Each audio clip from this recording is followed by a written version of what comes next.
الله أكبر الله أكبر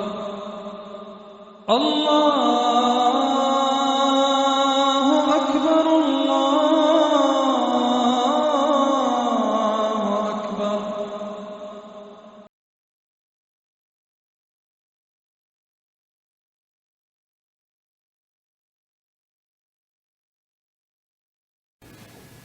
الحمد لله وحده والصلاة والسلام على من لا نبي بعده اما بعد. معزز سامعین و ناظرین، السلام علیکم ورحمۃ اللہ وبرکاتہ. آج باجماعت نماز کی ادائیگی کے اندر صفوں کو سیدھا کرنے سے متعلق چند گزارشات آپ کی خدمت میں پیش کروں گا. عام طور پر مساجد میں جب لوگ نماز کے لیے کھڑے ہوتے ہیں تو صفوں کی درستگی کے اندر کوتاہی برتی جاتی ہے اور صفوں کی درستگی کا صحیح معنی میں اہتمام نہیں کیا جاتا. اس لیے صفوں کی جو درستگی ہے نماز کے اندر وہ بہت ہی ضروری ہے. اس لیے جو لوگ مساجد میں باجماعت نماز ادا کرنے کے لیے جائیں تو جب جماعت کھڑی ہونے لگے تو تکبیر ہونے سے پہلے صفوں کو سیدھا کریں اور نمازی حضرات اس طرح سے صف بندی کریں کہ درمیان میں کوئی جگہ خالی نہ رہے اور دونوں پاؤں کا رخ قبلہ کی طرف سیدھا ہو. اس طریقے سے کھڑے ہوں کہ قیام، رکوع اور سجود کی حالت میں پاؤں ایک ہی جگہ جمے رہیں. قیام کی حالت میں پاؤں کو پھیلانا اور سجدے کی حالت میں پاؤں کو سکیڑنا نہ پڑے. جب کھڑے ہوں تو اپنے دونوں پاؤں کا جو درمیانی فاصلہ ہے وہ کم از کم 4 انگشت کی مقدار ہے، 4 انگلیوں کی مقدار ہے. فقہائے احناف کے نزدیک دونوں پاؤں کی درمیانی فاصلے کی مقدار جو ہے وہ 4 انگشت کی ہے، 4 انگلیوں کی ہے. فتاوی عالمگیری میں ہے وَيَنبَغِي أَن يَكُونَ بَيْنَ قَدَمَيْهِ 4 أَصَابِعَ فِي قِيَامِهِ، کہ مناسب یہ کہ نمازی کے دونوں قدموں کے درمیان قیام کی حالت میں 4 انگشت کا فاصلہ ہو. اور اس طریقے سے رد المختار صفحہ 163 جلد 2 میں ہے وَيَنبَغِي أَن يَكُونَ بَيْنَهُمَا مِقْدَارُ 4 أَصَابِعِ الْيَدِ لِأَنَّهُ أَقْرَبُ إِلَى الْخُشُوعِ، کہ مناسب ہے کہ دونوں قدموں کے درمیان قیام کی حالت میں 4 انگلیوں کے برابر فاصلہ ہو، اس لیے کہ یہ خشوع کے زیادہ قریب ہے.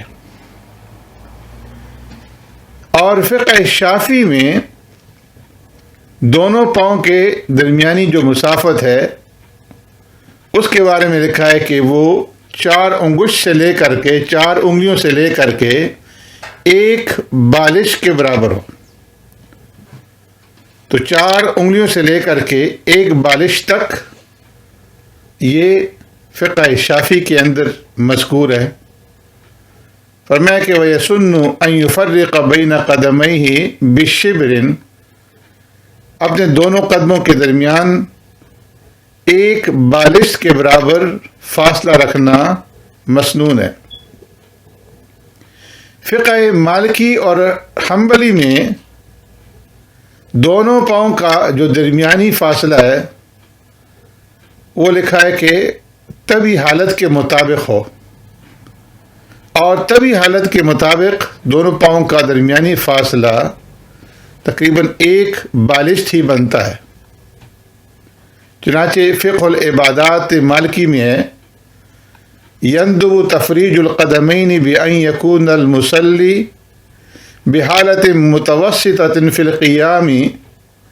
بحیث لا يضمهما ولا يفرجهما كثيرا،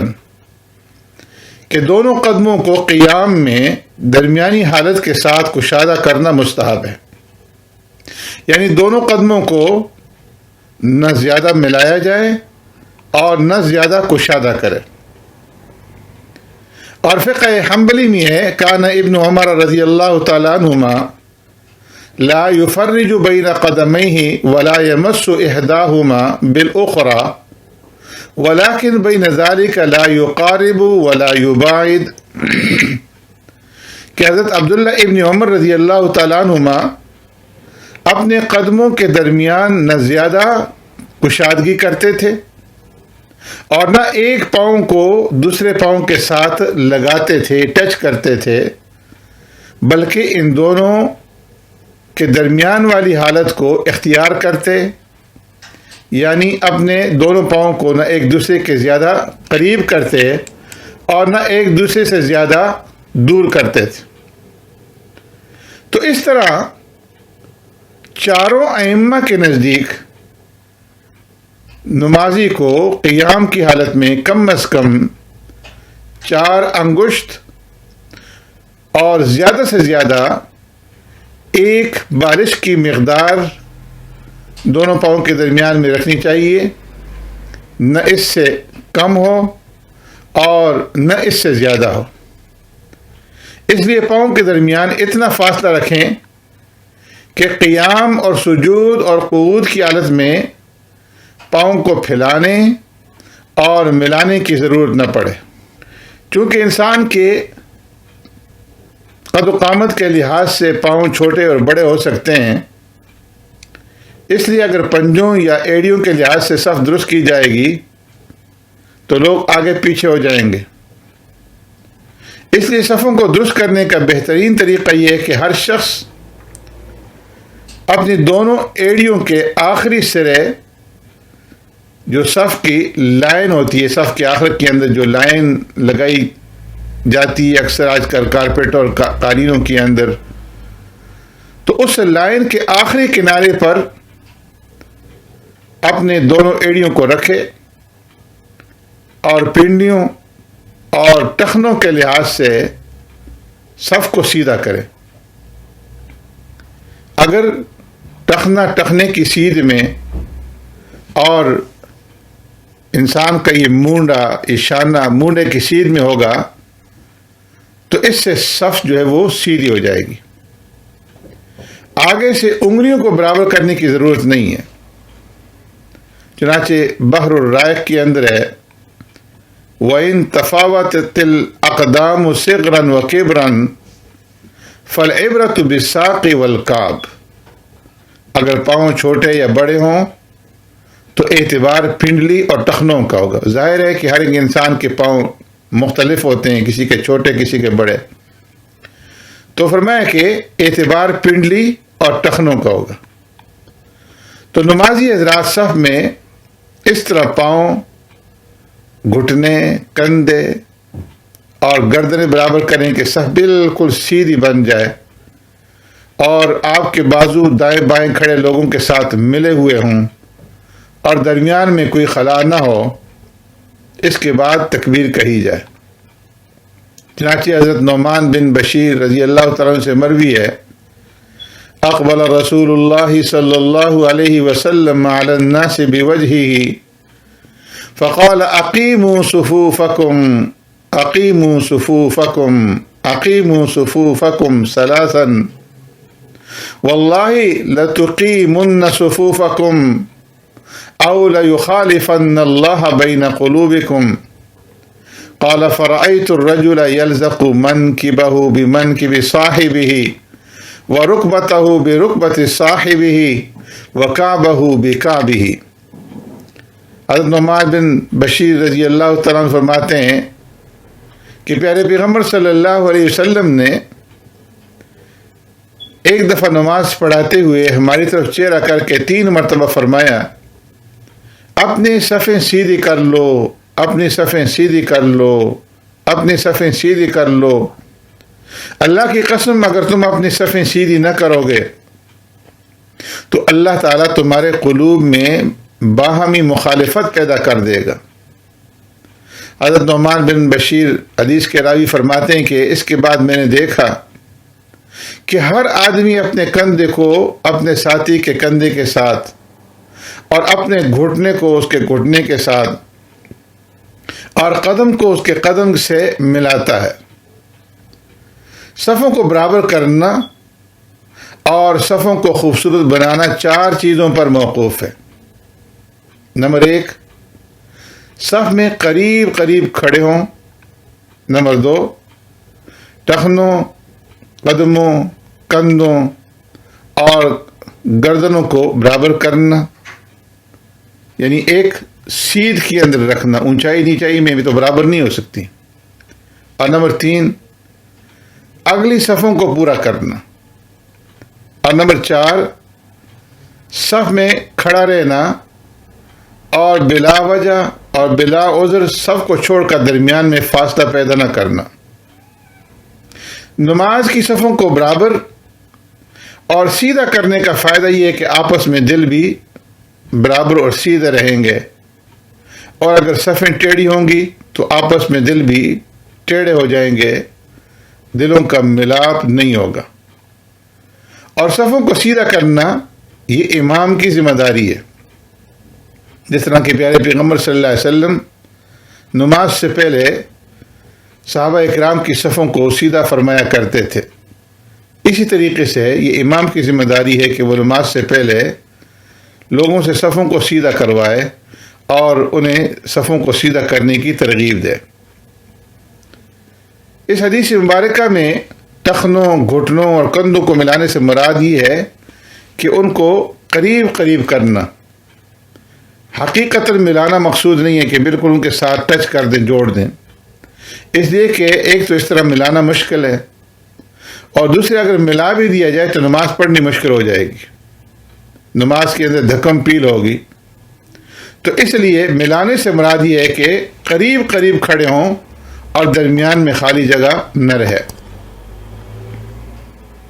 غیر مقلد عالم مولانا عبداللہ صاحب روپڑی فرماتے ہیں، بعض لوگ قدم زیادہ چوڑے کر کے کھڑے ہوتے ہیں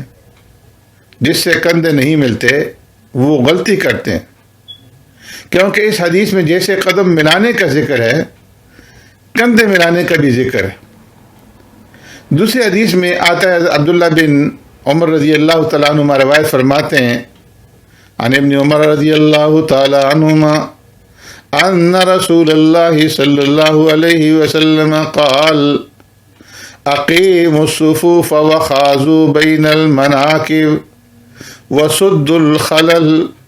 ولینوا بأیدی اخوانکم ولا تذروا فرجات للشیطان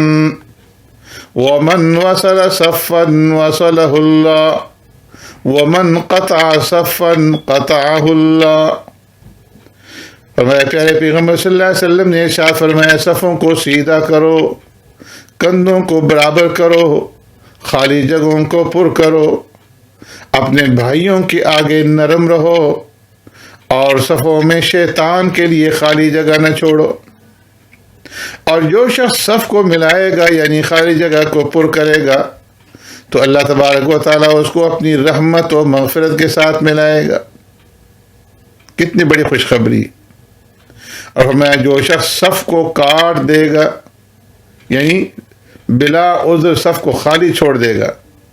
تو اللہ تعالیٰ اس کو اپنی رحمت اور مغفرت سے محروم کر دے گا۔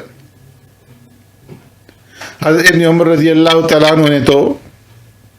باقاعدہ طور پر صفے سیدھے کرنے کے لیے ایک آدمی کو مقرر کیا ہوا تھا۔ روایت کے اندر آتا ہے عن ابن عمر انه كان يؤكل رجلا